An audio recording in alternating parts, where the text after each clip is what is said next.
Welcome back, class. Today we are going to talk about Unit 9.9 for AP Chemistry. Unit 9.9 is still going to be talking about electrochemical cells. Specifically, it's going to be discussing non-standard electrochemical cells. So to start off, we're going to first talk about what is a non-standard cell and what is a standard cell. So a standard cell is when the solutions in the chambers have concentrations or a concentration of 1.0 molar.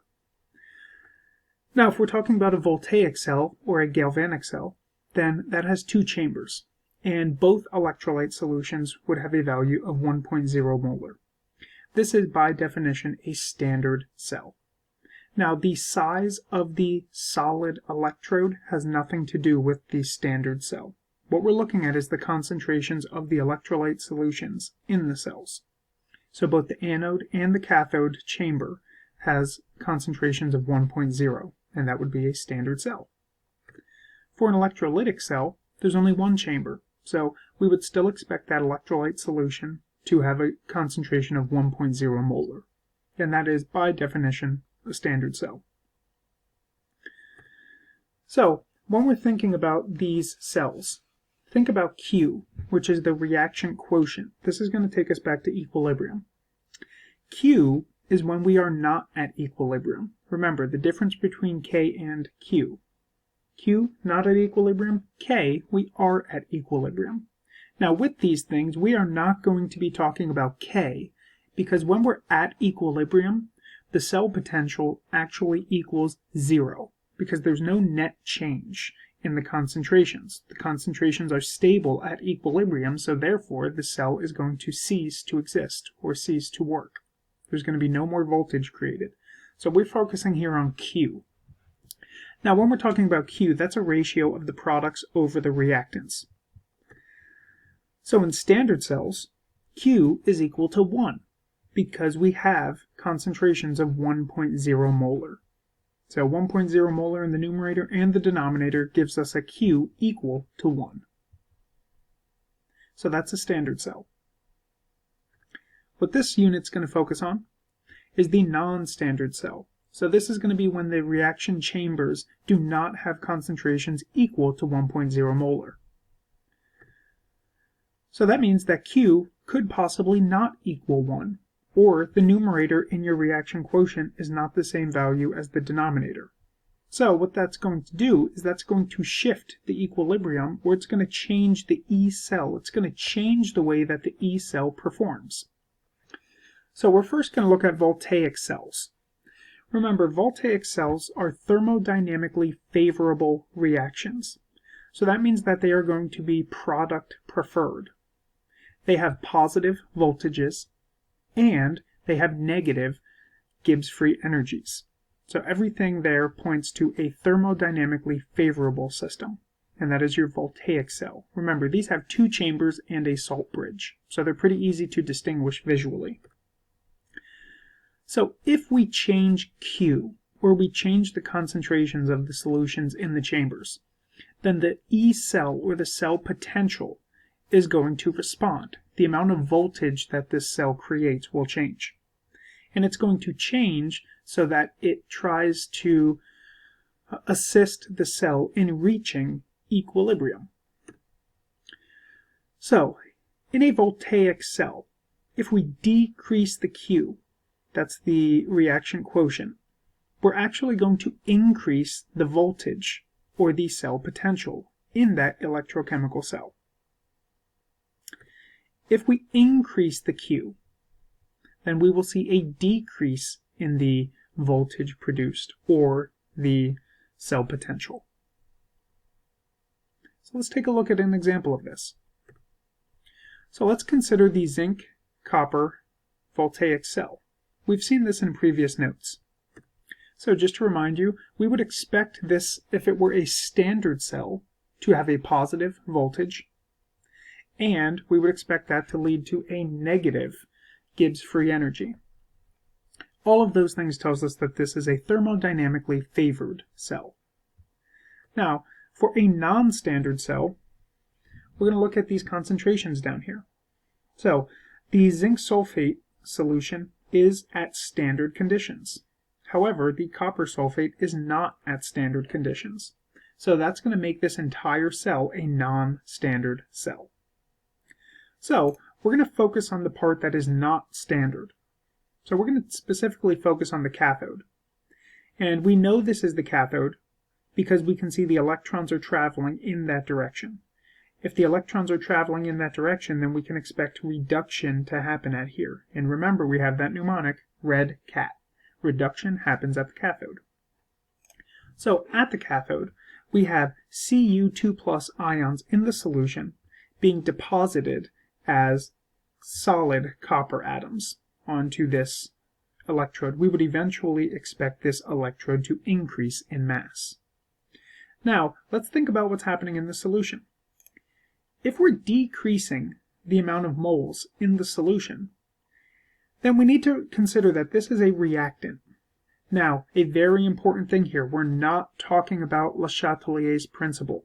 Notice this is a forward-moving reaction right now. We are not at equilibrium yet. This is just the initial conditions. So we're not going to use Le Chatelier to think about this. Instead, we're going to use K versus Q, in which direction Q is moving. So if we think about Q, Q is the ratio of the products over the reactants for this non-standard cell. If we just think about the cathode half cell, then the product is a solid. And remember, solids do not influence Q. So we can just put 1 in the numerator for Q. In the denominator, we decreased the concentration. We decreased it from a standard cell at 1.0 to 0.5. Notice I'm not doing actual calculations. We're just doing qualitative understanding. So therefore, if we decrease the Q, then we can expect the potential of the cell to increase. Increasing the cell potential is going to help push the reaction in the forward direction. And remember, that's what we want because we're saying that this is a voltaic cell. And voltaic cells are thermodynamically favorable, which means they want to make product. So by decreasing the amount of moles of copper sulfate, we are going to increase the voltage in the cell. And that increased voltage is going to help us establish KEQ a little bit easier.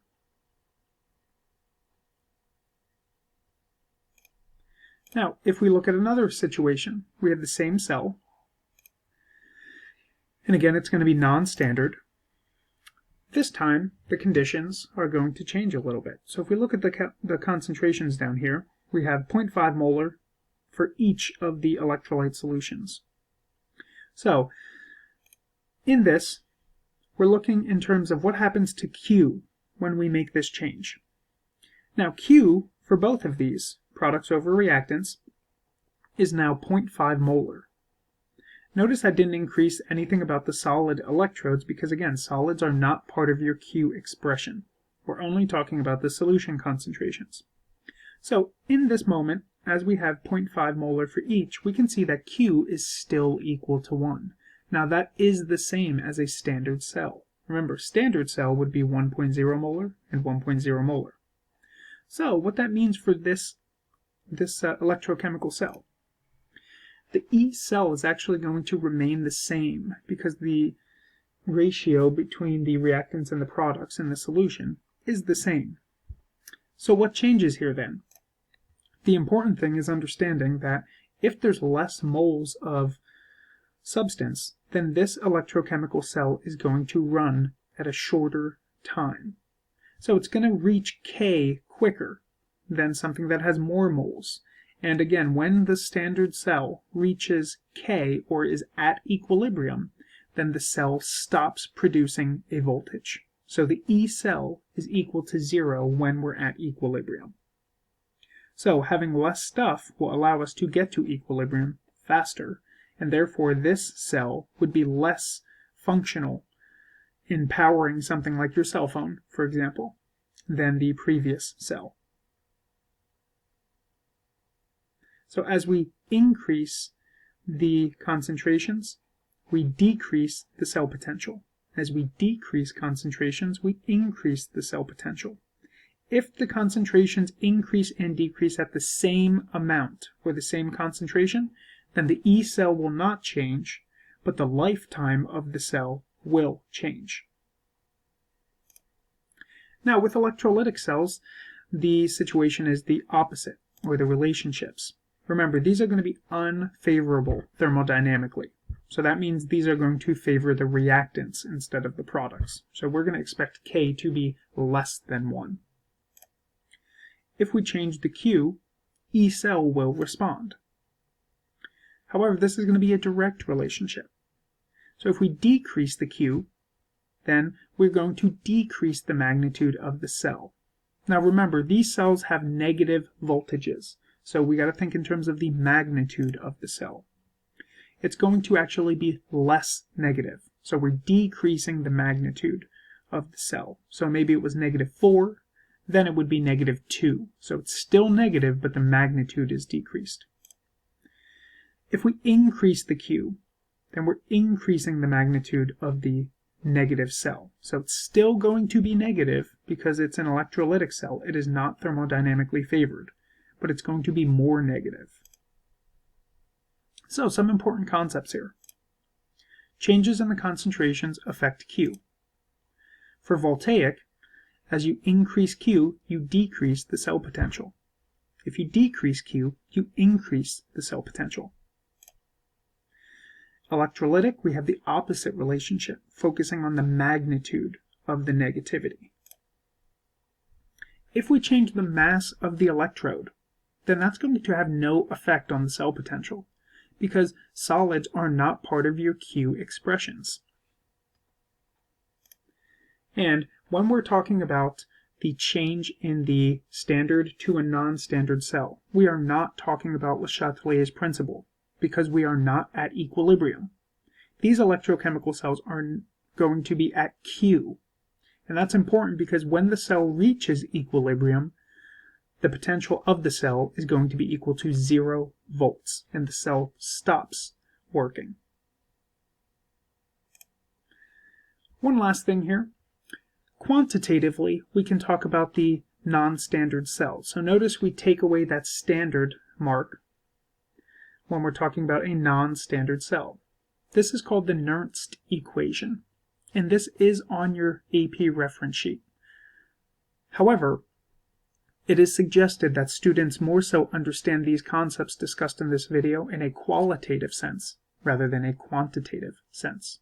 However, if you were to do one of these, which I really do doubt you would see this, but you would be able to kind of quantitatively wrap your head around these.